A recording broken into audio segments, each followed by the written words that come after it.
Hey guys, Ivan here, and in today's video we got a couple of really interesting bodybuilding updates, and the first one is actually a pose down between Behrouz Tabani and Andrew Jewett. Now, Behrouz Tabani, as you guys know, is one of the best bodybuilders in the world today, but he never really competed against the very top guys.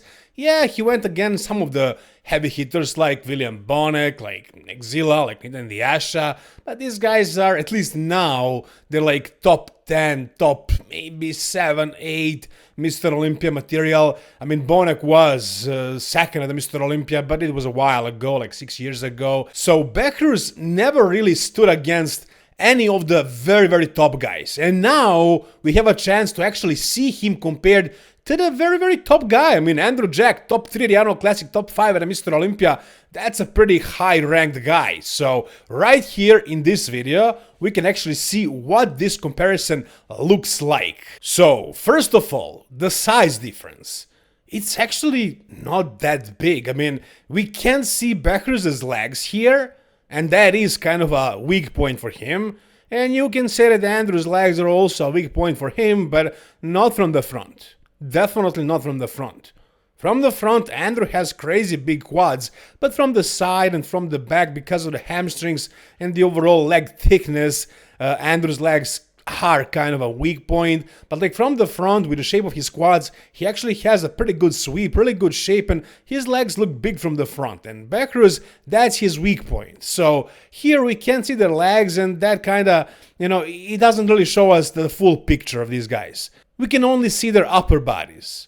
Now, as far as their upper bodies, in the front double bicep, for example, let's take a look. The arms, man, like, Behrouz has some pretty freaking...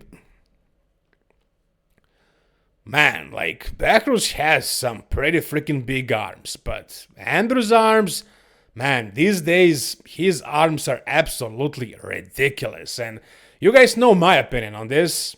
I think he's been doing something to his arms.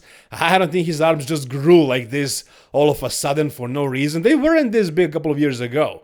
It was like one off season and his arms were basically doubled in size. I think last year it happened.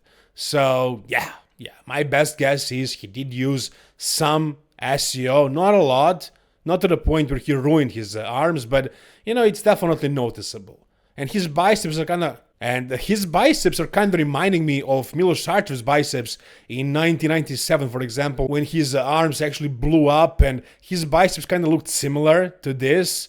Not this big, but the shape of the biceps. And also you can see the forearms compared to his arms. Like, it doesn't really fit, It does look like he did something to his arms. But it doesn't look bad, it looks good. And his arms are just monstrous. So he's definitely bigger in the arm department, both biceps and triceps. Now, as far as the torso, I mean, Andrew also has thicker chest. You can see it right here. Maybe you can see it right here. Maybe Behrouz's chest is wider, but Andrew's is just thicker, a lot thicker. When he lifts his arms up, his chest is still big, like, it doesn't stretch out. It still stands there, and it's very thick, so he does have a lot of muscle in his chest. Lats, this one is similar, like they're close in the lats department, but I would still say Andrew's lats are bigger. So overall, upper body, Andrew is just bigger. His waist is also very small, and again, we can't see his legs, but they're also better than Behrouz's. If we talk about who brings what kind of condition, who peaks better, then Behrouz is definitely a more consistent guy. He always brings great condition. Andrew doesn't really do that. So even though Andrew is bigger, it doesn't mean that he would beat Behrouz Tabani. Maybe Behrouz would actually beat him, because Martin is also a lot smaller than Andrew, but he beat him because of the conditioning. Now, in the most muscular, I would say Behrouz looks better. His body flows better.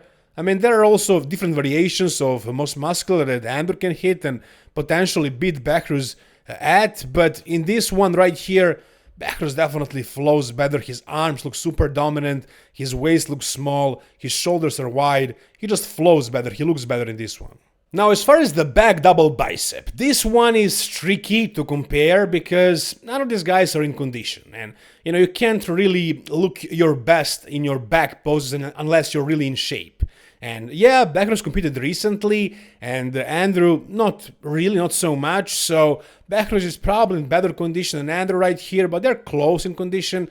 However, again, this pose is impossible to compare unless both of the guys are in good shape.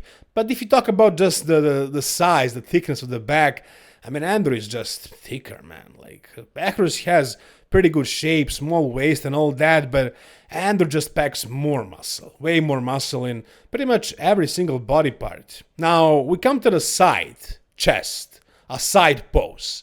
And this one can be a little bit tricky for Andrew to win at because, you know, his side poses are just not very good because he can't really pose in them. For some reason, he just can't really hit these poses right. And I'm sure he's practicing, I'm sure he's trying. Maybe it's just the way his body is shaped. Maybe no matter what he does, he can't really look that good in the side poses. And again, we can't see his legs. And honestly, in this one, I could see Behrouz's lower body looking better than Andrew's in the side poses, not in the front poses. As far as the back poses, I can also see Behrouz looking better because he has those shredded glutes and hamstrings, and Andrew never really brought that. So overall, Andrew is definitely bigger, a lot bigger. But Behrouz has better conditioning, better polish, maybe a smaller waist. He doesn't lag the side poses or he doesn't lag the details in the glutes and the hamstrings from behind. So Behrouz is overall more complete, I would say. But Andrew is bigger. And if Andrew brings great conditioning, I can see him beating Behrouz for sure. But if he doesn't, I could definitely see Behrouz placing above Andrew. Now again, it's all about whether Behrouz actually gets to the US. We don't know that, not yet. But if it happens, this one can definitely be a battle, for sure.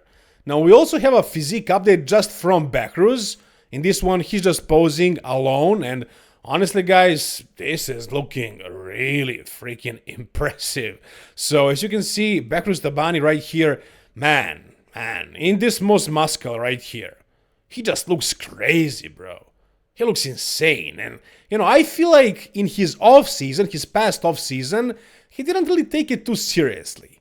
You know, I don't think he really blasted gear or tried to look his absolute best in the off-season. It seemed like he only started doing things very, very seriously when he started prepping. But now, he's post-show, and he's doing the Mr. Olympia, he's prepping for the Mr. Olympia at least. He actually did write in the caption of this post 11 weeks out. So he plans on competing. He wants to compete. He's prepping to compete. The way Hari is doing as well. The way Hari did many times before. So maybe he'll get there, maybe not, but he's prepping. And like I said, he's post-show right now. He's in his rebound and he's prepped the Milosavljev. So I am expecting these guys to actually be utilizing the post-show rebound maximally. And it looks like that. You know, he looks super freaking blown up. He looks a lot bigger. Conditioning is still looking pretty good. Not contest ready. He's not in contest shape right now, but it's actually very good condition. The size is crazy right now. Everything looks super swollen. The chest, the arms, the lats, the waist is tiny. Man, this guy has some crazy freaking illusion. Like, he looks like an absolute freak. Now, like I said, he may not be as big as Andrew in all of the body parts, but he's big. It's not like he's small. He's actually big. And his legs could be bigger. There are body parts he could improve. He's not going to be the biggest guy on the Mr. Olympia stage if he gets there. But he's very complete. He brings great condition. He's very polished. He hits all the poses right, I would say. He gets maximum out of him. And man, like, with his condition, that hard, grainy look that he has, that Hari has, when these guys are on, and they're always pretty much on, they're always shredded, with that look, I can see him battling with Martin for that, fifth, fourth, depending on who else shows up. If we say Samson, Derek, Hari, and Nick are top 4, then I can see Behrouz right below these guys battling it against guys like Martin and Andrew and maybe Bonek, maybe Brandon Curry if he brings it. I think these guys are battling for that 5th, and Behrouz is definitely up there in that mix, potentially placing 5th. That's the way I see it, guys. If you see it otherwise, tell me down below. Alright, the next update that we got is not that great of a news, to be honest, but I guess it's a good thing for him, for John Jewett. Apparently, John Jewett is retiring next year. Why? Let me play this video for you. Ultimately, and I will have probably next year will be my last year competing. What shows and stuff, I'll let that be for another video, but and why that's happening, which don't worry everybody, I've just kind of checked off my box of what I wanted to do within bodybuilding. But anyway, I'm healthy and everything. So you heard it, guys. John Jewett is basically retiring next year. He plans on competing this year, qualifying for the Mr. Olympia, doing the Mr. Olympia, doing some shows next year, I'm assuming another qualifier, another Mr. Olympia, and calling it quits. Why is this? He never really specified. He did say, however, that he doesn't have any health issues, so it's not that. But I've been reading his posts lately, and he started talking a lot more about having a social life, not sacrificing too much for bodybuilding, not giving up on other things in life because you want to eat your meals or train or whatever, which is kinda new from John. And also, like, I've been thinking, this guy accomplished a lot. Like, he's the science-based guys that backs it up with results. Like, he says all this crazy stuff, I mean, crazy to us. For example, like, recently he said, you don't need refeeds to boost your metabolism. And you, if you're a bodybuilder, you would say, I disagree with that. I've seen myself boost my metabolism, going down in weight after a refeed, stuff like that. I don't care what science says, but then you look at John Jewett and his results, and like he's a super massive bodybuilder who always gets shredded and who is top 10 open Olympian. So how can you say that he doesn't know what he's talking about? And he's always talking about what science says, and he's implementing that, and it works for him. So basically, he is that guy. There is a lot of science guys out there with horrible results, and we don't really trust them. Yeah, sometimes we trust the science, but we don't trust those guys because they're not backing it up. John Jewett is the guy. I don't think there are many guys like that. I mean, I know there aren't, who are like top 10 in the world, top 11 to be more precise, and who are science-based completely. So he is that guy. So he proved to the world, to bodybuilding world, to the fitness world, that he knows what he's talking about. It's all backed up with science, and he's proving to us that it works. So he made this huge following. His website is really successful. He's making a lot of money, I'm sure. And I was also wondering, until when is he gonna continue doing this? Like, if he enjoys it that much, then sure, it makes sense. But like, is he gonna do it? Is he gonna compete and be at the highest level in his 40s until he's 50? I mean, I think he's like maybe in his mid 30s. I don't know exactly.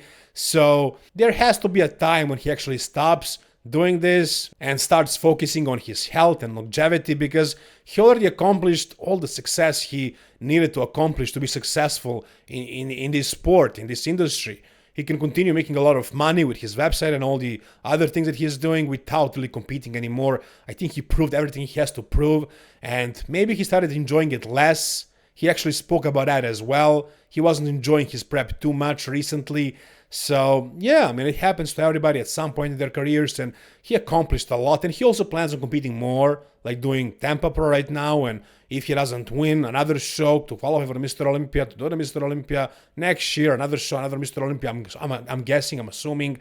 So that's going to be a long and successful career. And yeah, it just makes sense for him to stop competing right now. But he did say he'll speak about it more in detail when he decides to. This is just me speculating, and it all just makes sense.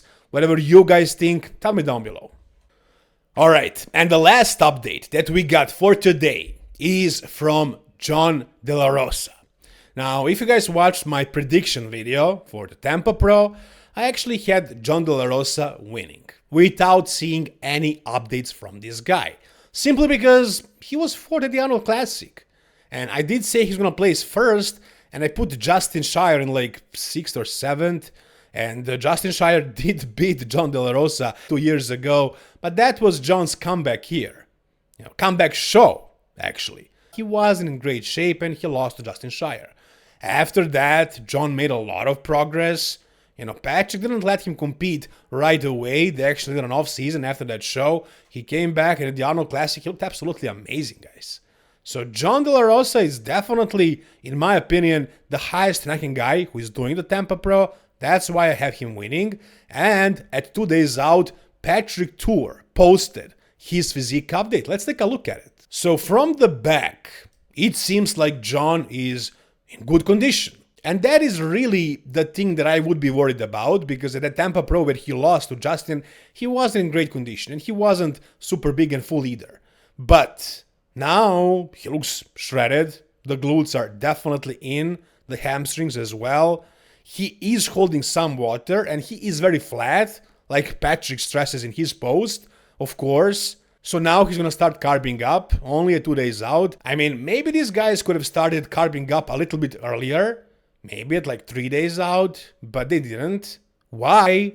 Maybe for the same reason why they didn't post any physique updates this entire prep. Maybe because John was running late and they had to push things really hard. So that's why John is this flat at 2 days out and only now he's about to start carbing up. But looking at this update, he does seem in good condition. And he does look really flat, really small, from the back at least, especially in the lower body. The legs are looking pretty flat, and that's usually the thing with John. His legs are never really super big, super round. So from the front, the same story. The legs look really flat and beat up. I'm guessing it's gotta be because they were chasing the condition and he was doing a lot of cardio, but it could also be that he's just super flat. I mean, can he really carb up enough in those 2 days to actually get full? I mean, yeah, sure. If Patrick knows what he's doing and he does, if he manipulates the electrolytes, the water and the carbs, if he does a good job with that, with John, I'm sure he can definitely bring up that fullness in 2 days. It's more than enough. It's definitely enough. I've seen guys bring their fullness back in like a day. When they have to make the weight for Classic, for example, they can go up in weight like, I don't know, 10, even more than 10 pounds. And they end up looking drastically different. So that's definitely a possibility.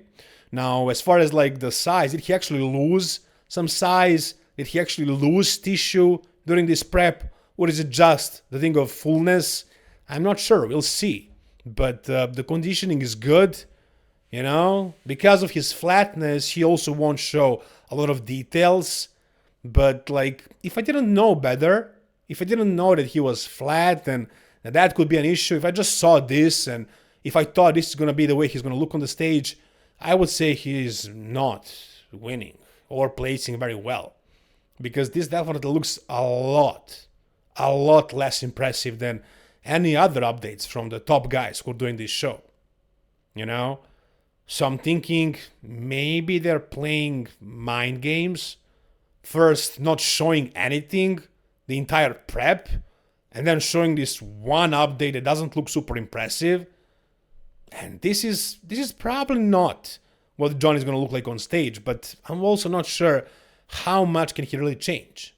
Maybe this is an older video, but I don't imagine Patrick doing this kind of stuff. I remember at one point, Milos Sarcev posted a physique update of, I think it was Samson, when he was coaching Samson. And I said in my video that I think Milos might be playing games and posting old videos, old photos. And Milos was actually insulted. He was insulted that I said that because he's like, that's my integrity. I don't lie. If I post something, it is current. If I don't say otherwise. So maybe Patrick is the same. Maybe he also wouldn't post an old photo, an old video, but I'm not sure. I mean, I would get it if they did that, if John wanted to do that, playing the games. I don't have anything against that, really.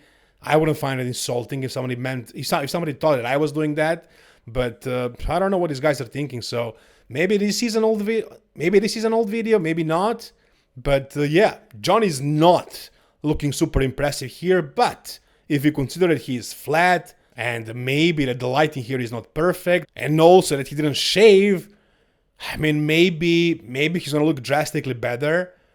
Maybe this video is not really presenting what he's going to look like on stage. But yeah, I mean, track record-wise, he is the heavy favorite to win this show. But we'll see. You guys tell me what do you think down below in the comment section. If you guys enjoyed this video, give it a thumbs up. If you guys need my coaching services to prep you for your show, DM me at Instagram, even bodybuilding coaching. Thank you guys so much for watching. See you soon. All the best and bye-bye.